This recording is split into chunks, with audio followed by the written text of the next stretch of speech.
exclusive interview with the boy band That Wanted, and I absolutely love these lads. I caught up with them earlier this evening because they are releasing their comic relief single Gold Forever as a digital download today. It's already heading straight up the download charts. I started by asking band member Max what a week in the life of The Wanted was like.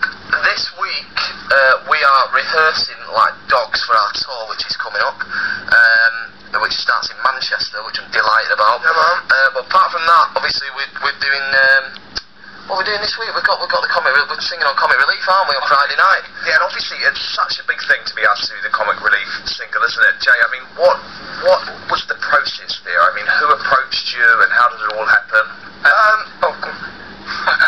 The guy's name is Richard Curtis, I think I'm right in saying. Yes. And we obviously just always put it out in the open that we'd be willing and ready to commit our single to try and help the Comic Relief, and I think I don't know why he accepted, but he did, and we were absolutely so happy. Like, even thinking about it now, We thought of it for about a minute. Maybe less than that. So, Steve, was the song already recorded already? It was done. It was ready. Just waiting for that special time to be taken. And you thought it would be a great track for Comic Relief, I guess? Of course. It's a belter, isn't it? Do you like it? Love it. Absolutely love it. Definitely.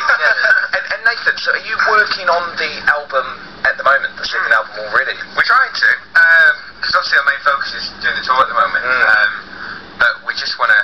We're doing just writing whenever we can, really. You have me, Nathan. Yeah, in the studio with big names. Who are you working with? It's just like really big producers. So we're working with Steve Cash again, Guy Chambers.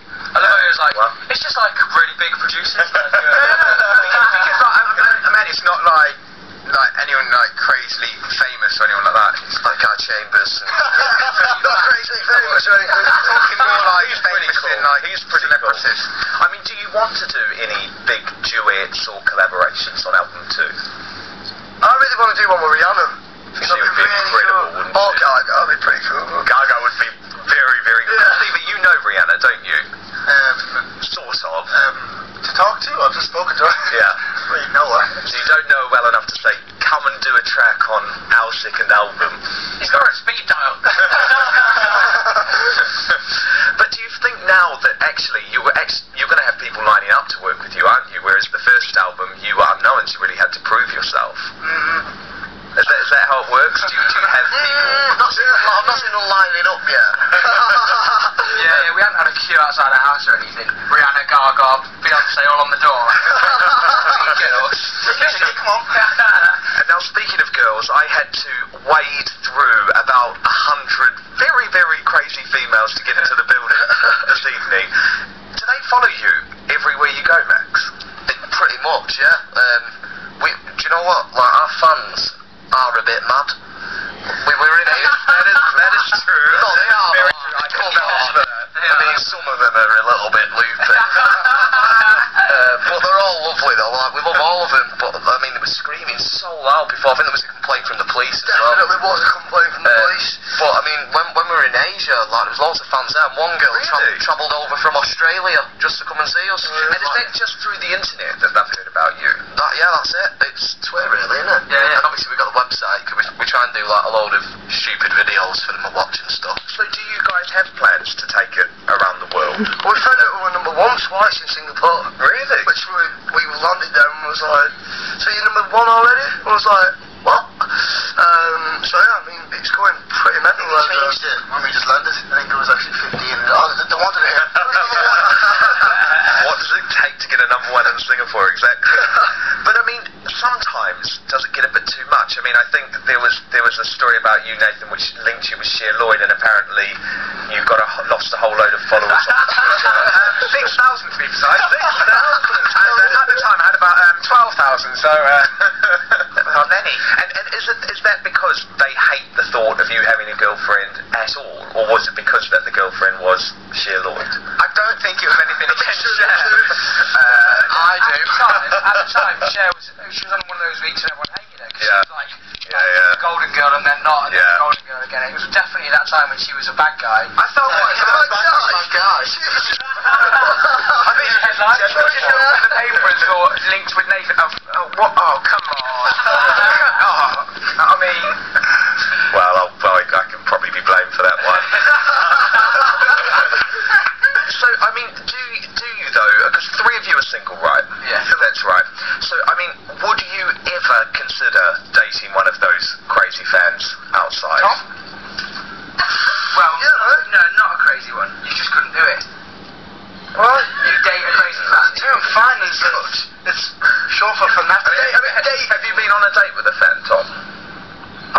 first date with a fan?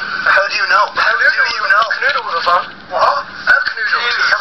Canoodles. That's your grandma. Could have been a lot more like X-rated. Who knows what canoodling means though in your world? A new board game called Canoodle. Look, just before you go, I want to ask you about all of the other boy bands at the moment. And actually, it seems to be the man bands that are making comebacks because Blue are obviously releasing the single. Have you guys heard it yet? No, the only thing I've seen. Yeah, they performed it on Friday night. Graham Norton show. It's sort of got a bit of an electronic vibe. I thought it was good. Yeah, it had a really mixed response, and obviously they're under a lot of pressure. I mean, were Blue a band that you guys looked up to when you were younger kids? I love Blue. I thought they were well different. I just really like when they did that one with Elton John. Yeah. When Elton John.